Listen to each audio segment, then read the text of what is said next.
നമസ്കാരം, ഇൻസൈഡിലേക്ക് സ്വാഗതം.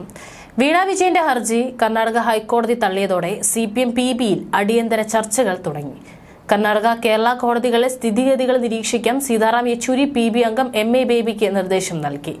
സംസ്ഥാന സെക്രട്ടറി MV ഗോവിന്ദനുമായി യെച്ചൂരി ആശയവിനിമയം നടത്തുന്നുണ്ട്. മുഖ്യമന്ത്രിയുടെ മക്കളെ ചോദ്യം ചെയ്യാൻ വിളിപ്പിക്കുകയോ അറസ്റ്റ് ഉണ്ടാവുകയോ ചെയ്താൽ മുഖ്യമന്ത്രിക്ക് മാറി നിൽക്കേണ്ടി വരും. നരേന്ദ്രമോദിയും അമിത്ഷായും സഹായിക്കാതിരുന്നാൽ പിണറായിയുടെ സ്ഥാനനഷ്ടമായിരിക്കും ഫലമെന്ന് PB വിലയിരുത്തുന്നു. മകളുടെ കമ്പനി ഉപയോഗിച്ച് പണമുണ്ടാക്കിയെന്ന അഭിപ്രായമാണ് SFIOയ്ക്കുള്ളത്. കമ്പനിയുടെ മറവിൽ കള്ളപ്പണം വെളുപ്പിക്കലും കേന്ദ്ര ഏജൻസി ആരോപിക്കുന്നു.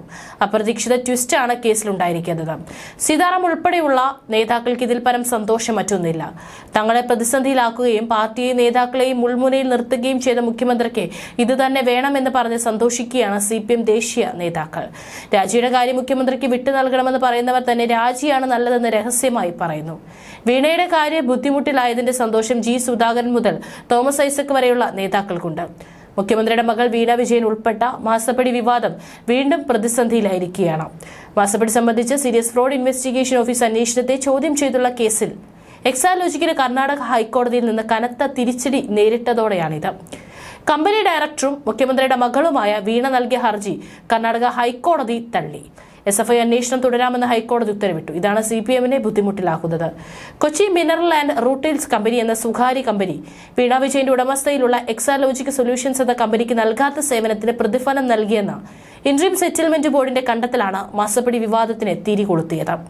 CMRൽ നിന്ന് എക്സാലോജിക് സൊല്യൂഷൻസ് 1.25 കോടി രൂപ കൈപ്പറ്റിയെന്നായിരുന്നു കണ്ടെത്തൽ. ഇത് വീണ വിജയനെയും പിണറായി വിജയനെയും പാർട്ടിയും ഒരുപോലെ വെട്ടിലാക്കി. 2017 മുതൽ 2020 കാലയളവിലാണ് CMRൽ വീണയുടെ കമ്പനിക്ക് പണം നൽകിയതെന്നും ഇന്ററിം സെറ്റിൽമെന്റ് ബോർഡിന്റെ കണ്ടെത്തലുണ്ടായിരുന്നു. പിണറായി വിജയൻ ഇതെല്ലാം നിഷേധിക്കുന്നുണ്ടെങ്കിലും സംഭവമെല്ലാം സത്യമാണെന്ന് കോടതി ഉത്തരവിൽ നിന്ന് തന്നെ മനസ്സിലാക്കാം. സംഭവത്തിൽ MLA മാത്യു കുഴൽനാടനാണ് ഗോളടിച്ചത്. അദ്ദേഹത്തിന്റെ കണ്ടെത്തലായിരുന്നു മാസപ്പടി വിവാദം. കോൺഗ്രസ് MLAമാർ പോലും മാത്യുവിന് പിന്തുണ നൽകിയില്ല. പ്രതിപക്ഷ നേതാവും ഉപനേതാക്കളും മാത്യുവിനെതിരെ യുദ്ധം പ്രഖ്യാപിച്ചെങ്കിലും അദ്ദേഹം വഴങ്ങിയില്ല. KPCC president K. സുധാകരൻ മാത്രമാണ് മാത്യുവിന് പിന്തുണ നൽകിയത്. അദ്ദേഹം സഭയിൽ വിഷയം ഉന്നയിച്ചു. മാസപ്പടി ആരോപണം കത്തിപ്പടർന്നു. എന്നാൽ അതിനിടെ CMRൽ നിന്ന് കൈപ്പറ്റിയ പണത്തിന് വീണ IGST അടച്ചതായി നികുതി വകുപ്പ് കണ്ടെത്തുകയും റിപ്പോർട്ട് പുറത്തെത്തുകയും ചെയ്തു. എന്നാൽ വീണയെ തുണയ്ക്കുന്ന നിലപാടിലായിരുന്നു CPM സ്വീകരിച്ചത്. CPM പരസ്യമായി പിന്തുണ നൽകുന്നുണ്ടെന്ന് പ്രചരിപ്പിക്കുമെങ്കിലും അതല്ല വാസ്തവം. മുഖ്യമന്ത്രി ഇല്ലാതാക്കാനുള്ള ശ്രമങ്ങൾ ഇതിനകം ആരംഭിച്ചു കഴിഞ്ഞു. CMRലും വീണ വിജയന്റെ ഉടമസ്ഥതയിലുള്ള എക്സാലോജിക്കും 2 കമ്പനികൾ എന്ന നിലയിൽ നിയമപരമായി സേവന ലഭ്യതയ്ക്കുള്ള കരാറിൽ ഏർപ്പെട്ടതാണ്. കരാറിലെ വ്യവസ്ഥകൾ അനുസരിച്ചാണ് CMRൽ എക്സാലോജിക്കിന് പണം നൽകിയത്. ഇതാണ് CPM വിശദീകരണം. കരാർ അടിസ്ഥാനത്തിലുള്ള പണമിടപാടുകളെല്ലാം നടന്നത് ബാങ്ക് മുഖേനയാണ്. ഇതിൽ തട്ടിപ്പുകളില്ല. CMRൽ എന്ന കമ്പനി ആദായ നികുതിയുമായി ബന്ധപ്പെട്ട തർക്കം പരിഹരിക്കുന്നതിനാണ് ഇന്ററിം സെറ്റിൽമെന്റ് ബോർഡിന്റെ മുൻപിലേക്ക് പോയത്. ഈ വിഷയത്തിൽ വീണയുടെ കമ്പനി കക്ഷിയേ അല്ല. അവരുടെ ഭാഗം കേട്ടിട്ടുമില്ല. എന്നാൽ പാർട്ടിയുടെ വാദം പതിവ് പോലെ തെറ്റായിരുന്നു. എന്നാൽ സുതാര്യമായ പണമിടപാടും നിയമപരമായ കരാറും എന്ന വാദത്തെ ഖണ്ഡിക്കുന്ന റിപ്പോർട്ടായിരുന്നു രജിസ്റ്റർ ഓഫ് കമ്പനീസിന്റേതായി പുറത്തു വന്നത്. സേവന കരാറിന്റെ മറവിൽ നടന്നത് കള്ളപ്പണം വെളുപ്പിക്കലാണ്. ഇതിൽ അഴിമതിയുണ്ട്. ബന്ധപ്പെട്ട ഏജൻസികൾ അന്വേഷണം നടത്തേണ്ടതുണ്ട്.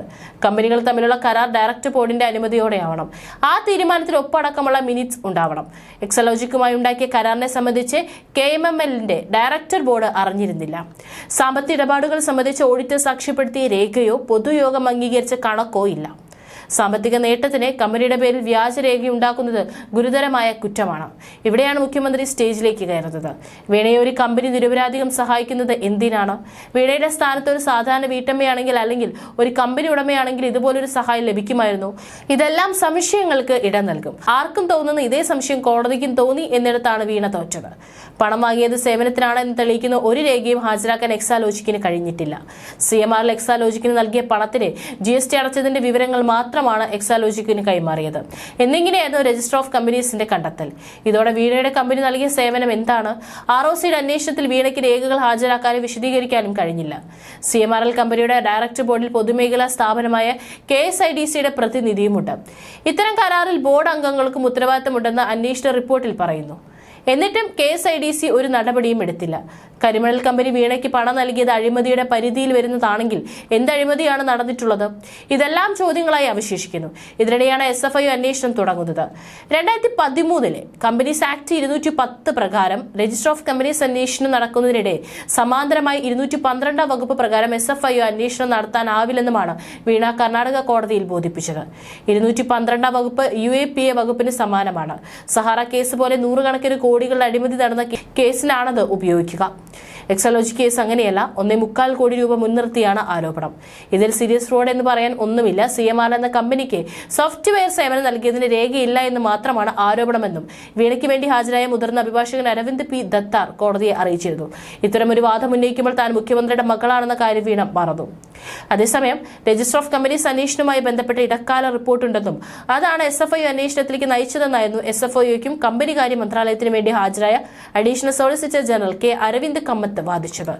മൾട്ടി ഡിസിപ്ലിനറി അന്വേഷണ ഏജൻസിയാണ് SFIO. അതിന് കൂടുതൽ വിവരങ്ങൾ ശേഖരിക്കാനാകുമെന്നും അദ്ദേഹം പറഞ്ഞു. കരിമണൽ കമ്പനിയായ CMRൽ 1.25 കോടി രൂപ സോഫ്റ്റ്വെയർ സേവന കരാറിന്റെ പേരിൽ എക്സാലോജിക്കിന് നൽകിയതായി കണ്ടെത്തലുമുണ്ട്. CMRൽ വിവിധ രാഷ്ട്രീയ പാർട്ടികൾ 135 കോടി രൂപ നൽകിയതായും അന്വേഷണത്തിൽ വ്യക്തമായിട്ടുണ്ട്. അന്വേഷണത്തിലുള്ള വിവരങ്ങൾ ആദായനികുതി വകുപ്പ് നൽകുന്നില്ലെന്ന് ഉദ്യോഗസ്ഥർ പരാതിപ്പെട്ടതിനാൽ അന്വേഷണം SFIOയ്ക്ക് കൈമാറാമെന്നും അദ്ദേഹം വാദിച്ചിരുന്നു. ഇതാണ് കോടതി സമ്മതിച്ചിരിക്കുന്നത്. വീണ ഒരു സാധാരണക്കാരിയായിരുന്നെങ്കിൽ ഇതിലൊന്നും സംഭവിക്കില്ലായിരുന്നു. ഇവർ മുഖ്യമന്ത്രിയുടെ മകളായതാണ് വിഷയം. ഏതായാലും കർണാടക കോടതിയെ സമീപിക്കാനുള്ള വീണയുടെ തീരുമാനം അപക്വമായിരുന്നു. കേരള ഹൈക്കോടതിയിൽ KSIDCക്ക് തിരിച്ചടി കിട്ടിയപ്പോൾ തന്നെ വീണ അക്കാര്യം മനസ്സിലാക്കണമായിരുന്നു. എന്നാൽ കേരളത്തിലുള്ള ജസ്റ്റിസ് ദേവൻ രാമചന്ദ്രനെ പോലെയല്ല കർണാടക കോടതിയിലെ ജഡ്ജിമാരെന്ന് വീണ തെറ്റിദ്ധരിച്ചു. ഹർജി പരിഗണിക്കവേ എന്തുകൊണ്ടാണ് അന്വേഷണത്തെ എതിർക്കുന്നതെന്ന് കോടതി ചോദിച്ചു. വ്യവസായ സ്ഥാപനങ്ങൾക്ക് പണം നൽകുന്ന സ്ഥാപനമാണെന്നും അന്വേഷണ വിശ്വാസ്യതയെയും ക്രെഡിറ്റ് റേറ്റിംഗിനെയും ബാധിക്കുമെന്നും KSIDCക്കായി ഹാജരായ സുപ്രീം കോടതി അഭിഭാഷകൻ CS വൈദ്യനാഥൻ വാദിച്ചു. CMRൽ നാമനിർദ്ദേശം ചെയ്ത ഡയറക്ടറും 13.4% നിക്ഷേപം ഉണ്ടായിട്ടും ഇല്ലാത്ത സേവനത്തിന് ഫണ്ട് അനുവദിച്ചതടക്കമുള്ള കാര്യത്തിൽ എന്തുകൊണ്ടാണ് വിശദീകരണം തേടാത്തതെന്ന് കോടതി ആരാഞ്ഞു. ഇക്കാര്യത്തിൽ നാമനിർദ്ദേശം ചെയ്ത ഡയറക്ടർമാർക്കും ബാധ്യതയുണ്ടെന്ന് കോടതി ഓർമ്മിപ്പിച്ചു. എന്നാൽ ബുക്ക് ഓഫ് അക്കൗണ്ടിൽ രേഖപ്പെടുത്തിയിട്ടില്ലാത്തതിനാൽ ഈ വിവരങ്ങൾ അറിയാൻ കഴിഞ്ഞില്ലെന്നായിരുന്നു മറുപടി. ഇന്റർവ്യൂ റിപ്പോർട്ട് വന്ന ശേഷം വിശദീകരണം തേടിയെന്നും വിശദീകരിച്ചു. CMRൽ നടത്തിയ പണമിടപാട് വിശദമായി അന്വേഷിക്കുന്നതിനായാണ് SFIOയ്ക്ക് കൈമാറിയതെന്ന് കേന്ദ്ര സർക്കാർ അഭിഭാഷകൻ RV ശ്രീജിത്ത് വിശദീകരിച്ചു. പൊതുപണവും ഉൾപ്പെട്ടിട്ടുണ്ട്. ഇന്റർവ്യൂ റിപ്പോർട്ട് മാത്രമല്ല കമ്പനി രജിസ്ട്രാറിന്റെ റിപ്പോർട്ടും കണക്കിലെടുത്തിട്ടുണ്ടെന്ന് വിശദീകരിച്ചു. SFIO അന്വേഷണം തടയണമെന്നാവശ്യപ്പെട്ട് KSIDC നൽകിയ ഹർജിയിലാണ് ജസ്റ്റിസ് ദേവൻ രാമചന്ദ്രന്റെ ബെഞ്ച് പരിഗണിച്ചത്. KSIDCക്കെതിരെ തുടരന്വേഷണം ആവശ്യമാണെന്ന് സീരിയസ് ഫ്രോഡ് ഇൻവെസ്റ്റിഗേഷൻ ഓഫീസർക്ക് വേണ്ടി കേന്ദ്ര സർക്കാർ അറിയിച്ചു. ലഭ്യമാക്കിയ രേഖകൾ പരിശോധിച്ച് ബോധ്യപ്പെടേണ്ടതുണ്ട്. അനധികൃത പണമിടപാടുകൾ പൊതുസ്ഥാപനമായ KSIDCക്ക് നഷ്ടം വരുത്തുന്നതാണെന്നും കേന്ദ്രം ചൂണ്ടിക്കാട്ടി. ആരോപണ വിധേയനായ ഇടപാടുകൾ അന്വേഷിക്കുന്നതിന് കമ്പനി കാര്യ നിയമപ്രകാരം നിയോഗിച്ച 3-അംഗ സമിതി ഇടക്കാല റിപ്പോർട്ട് സമർപ്പിച്ചതായും കേന്ദ്ര സർക്കാർ കോടതിയെ അറിയിച്ചു. സഹാറ കേസിൽ ഉപകമ്പനികൾക്കെതിരായ അന്വേഷണം സുപ്രീം കോടതി ശരിവച്ചിരുന്നു. ഏതെങ്കിലും കമ്പനികളിൽ ക്രമക്കേട് നടന്നാൽ സ്വതന്ത്ര ഡയറക്ടർമാർ പോലും ഉത്തരവാദികളാണെന്ന് സത്യം കമ്പ്യൂട്ടേഴ്സ് കേസിൽ വ്യക്തമായിട്ടുള്ളതാണെന്നും വാദമുണ്ടായി. എന്നാൽ ആരോപിക്കപ്പെടുന്ന ഇടപാടുകൾ അക്കൗണ്ട് ബുക്കിൽ ഇല്ലാത്തതാണെന്നും അതിനാൽ KSIDCക്ക് അറിവില്ലെന്നും CS വൈദ്യനാഥൻ വാദിച്ചു. കോടതിയുടെ അനുമതിയോടെ മാത്രമേ നോട്ടീസ് പോലും നൽകാവൂ എന്ന് നിർദ്ദേശിക്കണമെന്നും ആവശ്യപ്പെട്ടു. ഇക്കാര്യത്തിൽ KSIDC ക്ലീനായി വരണമെന്നും കോടതി പറഞ്ഞു. ഇനിയാണ് കളി. ഡൽഹി AKG ഭവനിൽ പിണറായി വിരുദ്ധർ തുടങ്ങിയ കളി മൂക്കുന്ന കാഴ്ച വരും ദിവസങ്ങളിൽ കാണാം. മാർച്ച് കഴിഞ്ഞും പിണറായി മുഖ്യമന്ത്രിയായിരുന്നാൽ ഭാഗ്യം.